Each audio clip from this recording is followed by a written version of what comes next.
Assalamualaikum warahmatullahi wabarakatuh. Perkenalkan, nama saya Nurul Aulia. Jadi di sini saya ingin mewawancarai Bapak J. Edianto yang memiliki usaha kopi. Gimana Bapak J kabarnya hari ini, Pak? Alhamdulillah baik, Mbak. Alhamdulillah, sehat selalu ya, Pak. Langsung aja nih, Pak. Nurul mau nanya sama Bapak. Kira-kira kapan sih, Pak, pertama kali Bapak membuka usaha kopi, Pak? Kalau mulai tertarik di kopi aja dulu, Mbak ya. Mulai tertarik di kopi itu penasaran di kopi di 2011, Mbak. 2011 ya? Nah, yang bikin Bapak tertarik sama usaha kopi itu karena apa, Pak? Kalau lebih mendalam lagi, karena saya sehat dari kopi, Mbak. Batu ginjal saya, salah satu yang menghilangkan batu ginjal saya adalah kopi. Kopi. Ya. Nah, usaha Bapak ini kan dinamain sama Kopi Jambi ya, Pak? Iya. Alasan Bapak ngasih nama Kopi Jambi itu apa, Pak? Ya. Jadi gini, Mbak. Jadi 2011 saya coba nyemplung di kopi. Karena rasa saya terhadap kopi. Saat saya, alhamdulillah, terhindar dari operasi batu ginjal waktu itu. Dan karena saya domisilinya di Jambi, dulu waktu itu saya mendapatkan kopi-kopinya dari berbagai macam daerah dengan standar yang memang standarnya sehat waktu itu.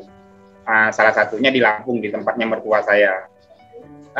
Karena saya anak petani kopi, istri saya petani kopi, mertua saya petani kopi. Saya penasaran dengan si kopinya.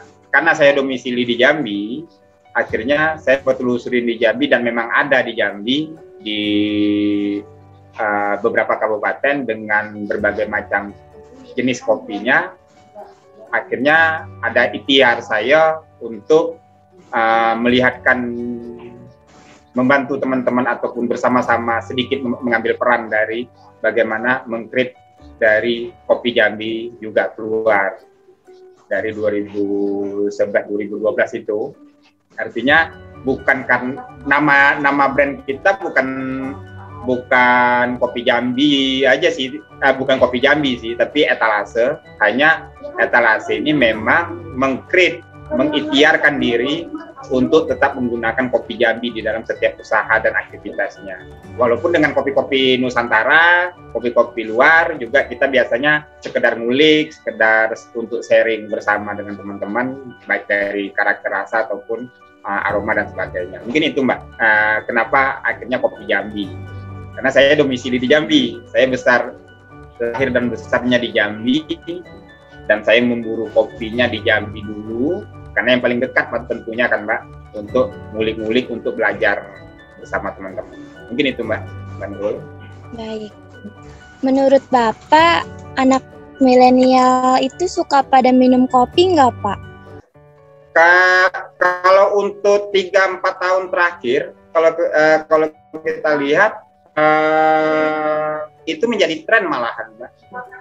Jadi kayaknya milenial atau anak-anak sekarang kalau tidak ngopi itu kurang greget rasanya. Kalau tidak nongkrong di warung kopi kurang greget katanya. Tapi pada prinsipnya memang kalau kita ngelihat pasarnya, mayoritas hari ini yang menonjol adalah anak muda, tapi milenial. Walaupun secara makro itu hampir seluruh sudut menikmati kopi. Hanya memang kalau ke arah geliat anak muda, bagaimana mereka yang kita lakukan juga workshop di etalase, bagaimana teman-teman semua bisa melihat dari sisi perjalanan kopinya, bukan hanya dari sisi menikmatinya atau tren ataupun stylenya. Mungkin itu, Mbak. Seberapa pentingnya sih, Pak, peran milenial dengan keberlanjutan kopi? Sangat, Mbak.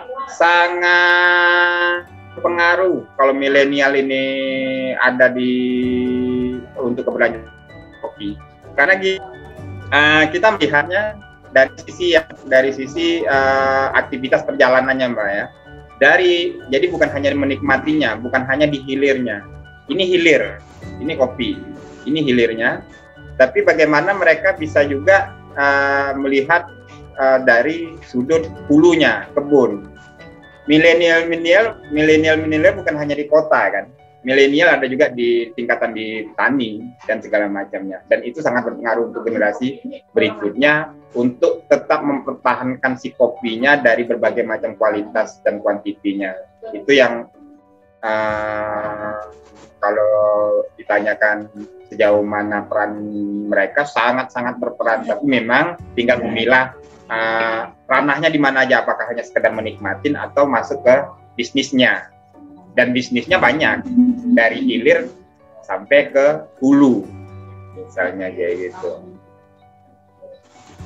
Saya anak milenial, saya suka banget loh Pak minum kopi. Jadi tiap pagi tuh saya rutinitas minum kopi, biar saya nggak ngantuk. Oh iya Pak, harapan Bapak buat kopi Jambi ke depannya itu kira-kira apa Pak? Karena kopi Jambi ini kan ada 3 jenis Mbak. Jadi kopi yang ada di komersilkan secara dunia itu ada 3 jenis, Arabica, Robusta, Liberica. Yang ketiga kopi ini berkarakter beda-beda, beraroma dan rasa juga beda, bernutrisi juga beda dari masing-masing si kopi ini. Sebenarnya kalau dibilang harapan kopi untuk kopi Jambinya lebih mewakilkan dari kopi Nusantara sendiri gitu loh. Ini tidak surut, ini harusnya tidak surut dari perkembangan zaman yang ada hari ini. Tidak surut di mana Mbak Nurul kan suka kopi nih katanya. Tapi kopi yang bagaimana? Apakah Mbak Nurul misalnya Mbak Nurul sudah menikmati dari 4 minimal pasar kopi hari ini? Yang salah satunya ada yang kekinian, inilah yang jadi tren. Ada yang saset, ini yang industri komersial. Ada yang waralaba, itu yang kayak franchise hari ini. Ada yang specialty, itu yang memang kualitas dan ininya diperhatikan dari kebunnya. Yang saya sebut sehat tadi, salah satunya. Jadi dari 4 unsur ini, apakah Mbak Nurul sudah pernah menikmatinya atau hanya sekedar yang kekinian ini, ngikutin tren aja, gitu? Atau saya yang kekinian, tapi lebih sering yang saset sih Pak. Oh gitu, nggak apa-apa. Yang saset kan juga dari petani, tapi apa yang menjadi marwahnya si kopi itu, harapnya kita bisa berimbang. Misalnya ya, makanya saya bilang tadi seimbang dari perjalanan hulu sampai hilir. Kopi tidak ada yang kita kategorikan nggak enak, karena kopi itu dia nggak enak bagi saya, mungkin enak bagi Mbak Nurul nih. Enak bagi Mbak Nurul, jadi relatif ya Mbak ya. Tapi bagaimana melihat secara seimbang antara aroma, rasa dengan sehatnya, antara keinginan. Karena kalau Mbak Nurul mungkin bisa jadi misalnya hari ini ngopi hanya keinginan, tapi bukan menjadi kebutuhan, walaupun kebutuhan hanya ngilangin kantuk misalnya. Karena kalau ini ada kadang-kadang saya memilih kopi untuk minum, bukan untuk ngantuk, bukan untuk melek, tapi tidur. Itu ada kopi, bagaimana olahannya itu ada yang seperti itu. Nah, mungkin melihat dari sudut dan harapan sih melihatnya bukan hanya sekedar menikmatin, tapi bagaimana melihat dari sudut dari bisnisnya kah, dari peluang ekonomi kah, atau segala macamnya. Itu Mbak Nurul. Amin, semoga harapan Bapak wujud ya Pak. Nah, etalase kopi Jambi ini kan punya banyak produk ya. Gimana, bisa diulangin Mbak? Tadi putus kayaknya. Etalase Kopi Jambi kan punya banyak produk. Kira-kira produknya ada apa aja sih, Pak? Oh, jadi saya jelaskan sedikit tentang etalasenya. Etalase ini memang dia muara, Mbak. Dia jendela dari komunitas dengan ekonomi kreatif. Artinya kalau ditanya produk, ini aja semacam terminal dari teman-teman UMKM yang ada di Provinsi Jambi, baik yang komunitasnya hobi ataupun profesi, baik dari ekonomi kreatif yang bukan hanya kopi. Tapi kalau ditanya produknya etalase memang ada bun, ini lagi ngerosting. Kalau misalnya Mbak melihat itu lagi ngerosting, lagi goreng kopi bersama dengan tetangga sekitar. Tapi ini yang pagi ini ibu-ibu yang datang untuk melihat roastingnya. Itu kopi bun, dia roastery, terus kita ada workshop tentang wirausaha dan UMKM, khususnya yang jendelanya kopi. Dan kita juga memang ada pojokan kopi, di mana pojokan kopi ini juga menampilkan atau melihatkan saling tukar pikiran pemasaran bersama antara ekonomi kreatif tadi. Ada film, ada kopi, di situ ada musik, di situ ada craft, kerajinan, ada banyak macam. Jadi tapi kalau produk pintu masuknya atau jendelanya memang kopi, yaitu kopi bun. Kopi bun ini menjadi jendela kita untuk berinteraksi, untuk saling sharing, untuk menjadi pemasaran bersama sebagai jendela lintas komunitas ataupun ekonomi kreatif di Jambi salah satu khususnya. Baik Pak, sebelum wawancaranya Nurul tutup, Nurul mau nanya satu lagi nih sama Bapak. Kan kalau minum kopi itu pasti ada manfaatnya ya Pak. Nah, kira-kira manfaat minum kopi itu apa sih Pak? Gimana Mak? Ulangi. Ada apanya tadi di kopi? Kalau kopi itu pasti ada manfaatnya ya Pak. Nah, manfaat minum kopi itu apa aja? Oke Mak ya, kalau manfaat minum kopi, kalau bagi saya kesehatan. Jadi itu salah satu yang di awal statement saya tadi.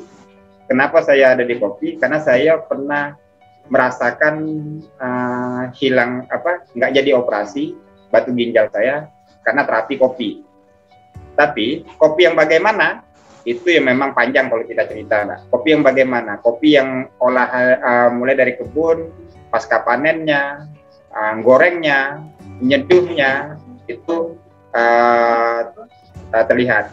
Dan kalau dibilang manfaat yang lain, tentunya kalau sudah sehat, yang lain akan menjadi turunannya. Karena di komunitas kita, di komunitas sehat, itu dari beberapa pengalaman ada liver, diabetes, paru-paru, itu terapinya pakai kopi semua. Hanya memang bukan masuk kategori kopi yang kekinian hari ini Mbak, kopi yang pakai susu, kopi yang pakai fish meal, harus segala macam, tapi lebih ke original kopi yang memang sifatnya terapi. Intinya kalau misalnya manfaat yang lain, kopi adalah budaya adalah kearifan lokal itulah yang bisa mempersatukan bangsa ini Mbak. Bahasa Indonesia. Jadi manfaat kopi adalah mempersatukan kita, karena siapapun itu, dari analisa kita 80% ngopi, walaupun dia pergi ke warung kopi hanya ngeteh atau nyusu atau ngejus, tapi kopi adalah budaya di sini.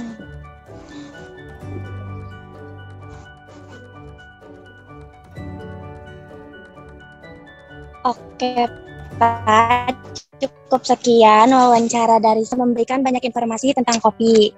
Semoga Bapak J. Edianto sehat selalu dan dilancarkan segala urusannya ya Pak. Amin. Terima kasih Mbak Nurul. Sama-sama Pak.